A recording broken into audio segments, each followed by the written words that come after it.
Imagine spending, I don't know, like $10 million on the world's most advanced corporate security system. Oh, easily. People spend that all the time. Right. So you wire up the cameras, you install this literal laser grid, you meticulously lock the reinforced steel doors every single night, and you just got to pat yourself on the back for a job well done. You feel totally secure. Exactly. Only to realize, like years later, that you have never once checked if a burglar could simply pick up a rock, throw it through the front window, and just bypass the entire thing. Yeah, that happens a lot more than people want to admit. Which is wild. Okay. So today, we're tearing into a really fascinating document titled Adversary-Led Testing. Proving your security actually works. And the mission for this deep dive is to basically shatter one of the most expensive illusions in the corporate world. The illusion of safety? Yes. The idea that buying and deploying a bunch of security tools is somehow the same thing as actually defending a network. It's a hugely pervasive illusion, honestly. And the source material tackles this by making a very sharp distinction right out of the gate. We're looking at the critical difference between deploying a control and proving that control can actually stop a living, breathing adversary. Okay, let's unpack this a bit. Because to really understand the solution here, we have to look at the fundamental flaw in how most organizations currently measure their own safety, right? Right. The prevailing culture is to measure activity rather than effectiveness. I mean, I'm looking at the standard metrics companies rely on, and they look fantastic on a spreadsheet. Oh, they look incredible. Yeah, like we're talking about the sheer volume of vendor tools deployed or patch compliance hitting 99%, thousands of detection rules written, and just these perfect, unblemished audit pass rates. Which, creates this beautiful dashboard of green check marks that makes boards of directors feel incredibly secure. I bet. But the complication there is that those metrics are largely administrative. Like, attackers do not care about a company's software inventory. They really don't. They're not looking at the dashboard. Exactly. They are not impressed by flawless compliance reports. An adversary is operating on a completely different, ruthless set of priorities. From an attacker's perspective, there is really only one question they're asking. Which is? Can I get from my initial access point to my target impact without someone stopping me? Right. The document actually mentions that organizations get comfortable because they have all these controls technically in place. The firewalls are up, the endpoint detection agents are running on all the laptops, policies are strictly documented. Everything looks good on paper. Everything looks great on paper. But let's look at the reality of how these breaches actually happen. Think about that famous casino hack a few years ago. Oh, the fish tank one. Yes. The attackers didn't blast through the million-dollar firewall. They found a vulnerability in a smart thermometer sitting inside a lobby fish tank, and they used that tiny little foothold to pull the high roller database. The classic example. I mean, if an attacker achieves their goal through a fish tank, the entire multi-million-dollar security program failed. Right. Regardless of how many licenses were purchased. Completely. And that is the core disconnect between having controls and having defense. Controls are static objects. Defense is an active, proven capability. So they had controls, but no defense. Right. The casino had controls. They didn't have a proven defense against lateral movement from an IoT device. And the reason we see those disconnects so frequently is that traditional methods of testing security are just severely limited when it comes to measuring true dynamic defense. Okay, I want to challenge the premise slightly, though. Most mature organizations, they aren't just sitting back relying on dashboards, are they? Like, they hire penetration testers. Sure they do. They run red team exercises. Sure. They actively pay smart people to break into their own networks. Yeah. So aren't they already breaking the windows to see if the alarms go off? Yeah, checking the locks, certainly. But let's look at how the source material breaks down the specific limitations of those traditional methods. Take vulnerability scanning and compliance audits, for example. Those exercises are foundational, absolutely, but they only check if a control exists. An audit confirms there is a lock on the door. Right. It does not verify if a stiff breeze could blow the door open anyway because the frame is rotten. Wow. Okay. But what about penetration tests? A pen tester literally breaks in and proves they can access a restricted database. That feels pretty definitive to me. It proves a vulnerability can be exploited to gain access, yes.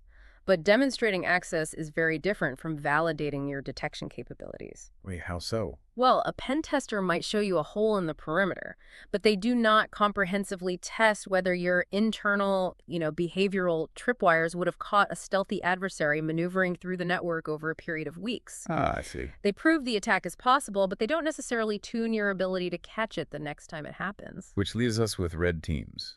And for those listening who manage these budgets, red team exercises are kind of the gold standard. They are. It's a full-scale simulated cyber attack testing the defenders, the blue team, in real time.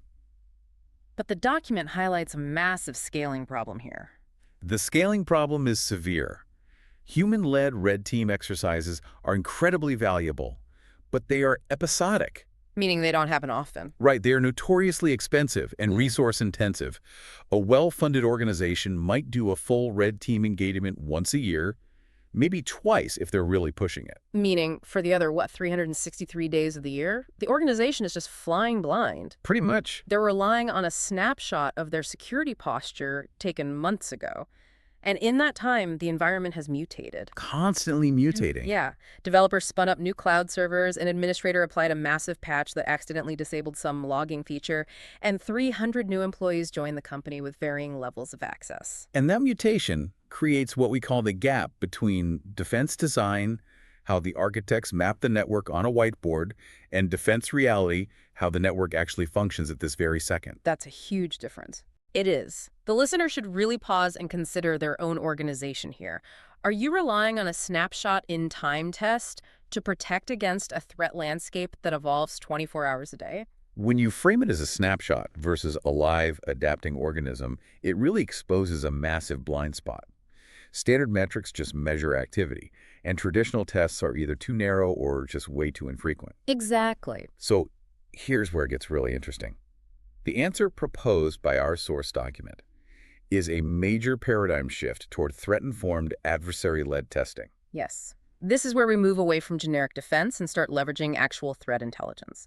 Adversary-led testing isn't about handing a consultant a laptop and saying, hey, see what you can break. Right. It is the disciplined practice of simulating realistic attacker behavior based on how specific threat actors actually operate in the wild today. Let's make that concrete for everyone listening. Yeah. Instead of asking a hypothetical question like, what random vulnerabilities exist in our system, you use threat intelligence to ask highly targeted questions. Exactly. Like, if you are a regional hospital network, you shouldn't be wasting resources testing your defenses against the bespoke zero-day tactics of a nation-state trying to steal nuclear secrets. No, that makes no sense. Right. You should be testing against the specific ransomware gangs that are actively targeting healthcare infrastructure this quarter. You focus on the adversary that actually wants your data. And to do that, the industry relies on frameworks like ITER, ATT, and CK. I've seen that mentioned. Yeah, think of ITER, ATT, and CK as a globally accessible, constantly updated periodic table of hacker behavior. It categorizes exactly how different cyber gangs break in, how they move laterally, and how they exfiltrate data. Okay. So by mapping your tests to those specific behaviors, you shift from asking, do we have a firewall, to asking, does our firewall detect and block the specific command and control beacon used by this known ransomware group? You're testing your defenses using their exact playbooks. But wait.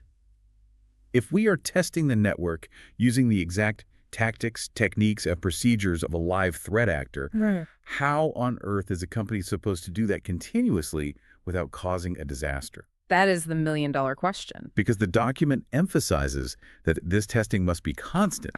But hold on, you're suggesting we unleash simulated ransomware and credential theft on a live production network. I know how it sounds. How does a CISO do that without accidentally taking down their own payroll system or wiping a patient database? That is the pivotal operational challenge, and frankly, it's why human red teams can't do this alone. The solution lies in automated attack simulation platforms. Automated platforms? Yes. These platforms are designed to safely execute the behaviors of an attack. So the network traffic, the memory injections, the registry changes, without deploying the actual destructive payload. Oh, I see. They mimic the technique perfectly, so the defense systems react as if it's real, but they do it in a way that doesn't actually encrypt files or disrupt business operations. It reminds me of the sensor array on a self-driving car. Oh, that's a good comparison. Right. Like the car doesn't just check if the brakes exist when you turn the key in the morning. That's an audit. Right.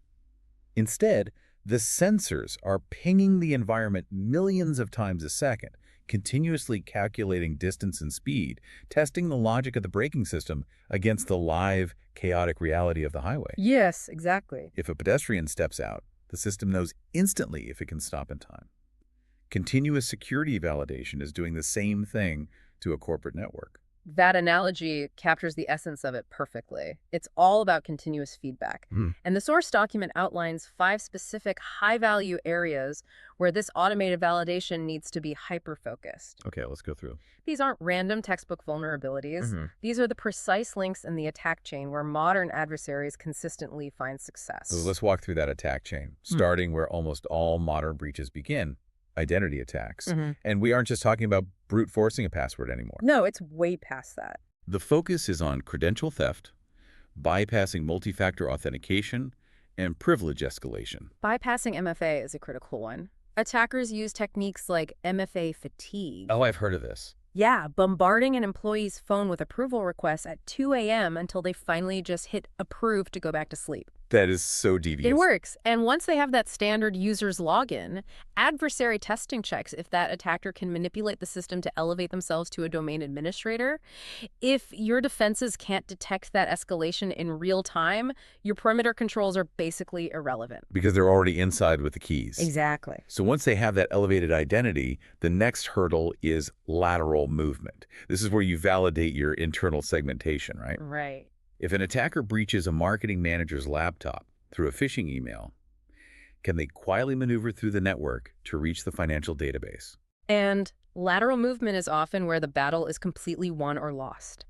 Attackers use legitimate administrative tools already built into the operating system, what we call living off the land, to move from server to server. Which makes them hard to spot. Because they are using legitimate tools, traditional antivirus often just ignores them entirely. Adversary-led testing forces you to verify if your internal segmentation actually isolates critical assets, or if the network is just a hard, crunchy shell with a soft, gooey center where anyone can go anywhere. A GUI center is not what you want for your financial data. Definitely not. Which brings us to the third crucial area, detection engineering. This is the art of writing the rules that trigger the alarms. But the document points out a pretty terrifying reality here. It really is. You can write a brilliant rule to detect a specific malicious behavior, but when that behavior actually happens in the live environment, the alarm stays completely silent. It happens constantly in the field. A security engineer might write a rule that looks for a malicious process, say a script trying to dump passwords. But what if the attacker simply renames the script file from dump.exe to update.exe? Does the rule still catch the underlying behavior, or is it entirely dependent on a fragile file name? Oh, wow.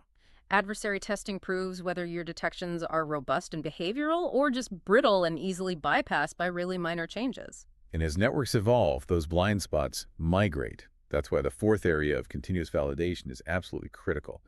Cloud misconfiguration. The cloud is a beast. Because the cloud is not just somebody else's computer. It's a completely different architectural paradigm, and the assumptions that kept an on-premise server safe simply do not translate. They don't. The attack surface in the cloud is heavily concentrated on APIs and identity access management. A common misconfiguration might grant a seemingly low-level service account permission to read every single storage bucket in the company's cloud environment. Yikes. Yeah. Attackers stand for these permissive roles relentlessly. So validating cloud security means constantly simulating attempts to abuse those APIs and seeing if the cloud infrastructure detects the anomalous access patterns. And all of these steps, so stealing the identity, moving laterally, bypassing brittle detection rules, exploiting cloud APIs, they all culminate in the final, most devastating stage of the chain, the ransomware path. Right. But simulating the ransomware path isn't just about testing if you can stop the final moment of encryption. Why not? Because by the time encryption starts, you've already lost. Continuous validation requires simulating the entire progression. You test the initial foothold, the establishment of command and control, the exfiltration of gigabytes of sensitive data. You want to identify exactly where along that path your defenses successfully intercept the adversary. So what does this all mean? We understand the stakes. We see the failure of static audits, and we've mapped out the exact attack chain that needs to be constantly tested using automated simulation. Right. The question for the listener, whether you are a CSO, a board member, or just someone relying on a company to protect your data, is how to actually operationalize this. How do leaders implement this without getting bogged down in endless deployment cycles? Well, the source demystifies this process beautifully by laying out a logical, cyclical approach to building an adversary-led testing program. It fundamentally changes the conversation from a theoretical exercise to an evidence-based discipline. And the process starts with a reality check, identifying your top adversaries. Because you cannot defend against everyone simultaneously. No, it's impossible. A financial institution must profile the specific syndicates targeting banks, studying the intelligence on how they operate. Yeah. Then, you map their techniques using that MIREATTNCK taxonomy we discussed earlier. You build a literal map of the behaviors your enemy is known to use. Exactly. And once you have the map, you execute the simulation. You safely test those specific techniques in your production environment, and you observe the reality of your defense. You see what happens. Right. What alerts fired, what logs were generated, and more importantly, what was completely missed. But the value isn't just in finding the holes, it's the immediate loot of improving detections, right? Yes, the feedback loop. If the simulation proves your system didn't notice a simulated attacker dumping credentials from memory, your engineering team goes in, refines the alert logic, updates the response playbook, and then you just run the simulation again. That continuous repetition is the key. Validation cannot be treated as a project with an end date. It must become a permanent, automated function of operational security. Makes sense. And when leaders adopt this cycle, it provides them with an entirely new, incredibly powerful set of metrics to justify their budgets and strategy. This is where we replace that dashboard of green check marks with actual evidence. You aren't just telling the board, hey, we purchased the top-tier endpoint protection. Right. You are presenting them with data saying, we simulated the exact attack chain that took down our competitor last month. We executed 40 different techniques associated with that ransomware gang. We successfully detected 92% of them, and our automated response isolated the compromised machine in 3 minutes. See, those are meaningful metrics. Measuring the percentage of adversary techniques successfully detected, the time it takes to detect a simulated intrusion, the time it takes to respond, and the number of specific validated attack paths you've blocked. It's a completely different language. It is. If we connect this to the bigger picture, these metrics answer the only question leadership should truly care about. Can our current defenses stop a known attacker before material damage occurs? It strips away all the theoretical comfort and replaces it with cold, hard, operational truth. Security is not defined by the controls you deploy. It is defined entirely by the attacks you prove you can stop. That is the fundamental takeaway from this document. And embracing that truth requires a significant shift in organizational mindset. You must accept the reality that your environment is constantly under pressure, and that trusting your defenses without continuous verification is basically a dereliction of duty. Which brings us to a harsh but necessary reality to leave you with. Your defenses are being continuously tested right now. Absolutely. Threat actors are probing your external perimeter. They are launching sophisticated phishing campaigns at your new hires. They are scanning public code repositories, looking for a single leaked API key that gives them access to your cloud environment. They don't sleep. No. The adversary is running an automated, continuous validation of your security posture, regardless of whether you are doing it yourself. The only way to ensure you learn about your own critical weaknesses faster than the adversary does is to beat them to the punch. You have to find the gaps in your own armor before they do. Exactly. But, looking at the trajectory of all this, we are talking about a reliance on continuous automated attack simulation platforms on the defense side, mimicking the increasingly automated tools used by threat actors on the offense side. It points toward a future that feels a bit, unnerving. Unnerving in what sense? Well, if modern security relies on this constant automated adversary simulation, basically machines safely attacking our machines around the clock to find weaknesses in threat actors are increasingly using artificial intelligence to fully automate their own offensive campaigns. Right. Are we rapidly approaching a reality where cybersecurity is no longer a human battlefield?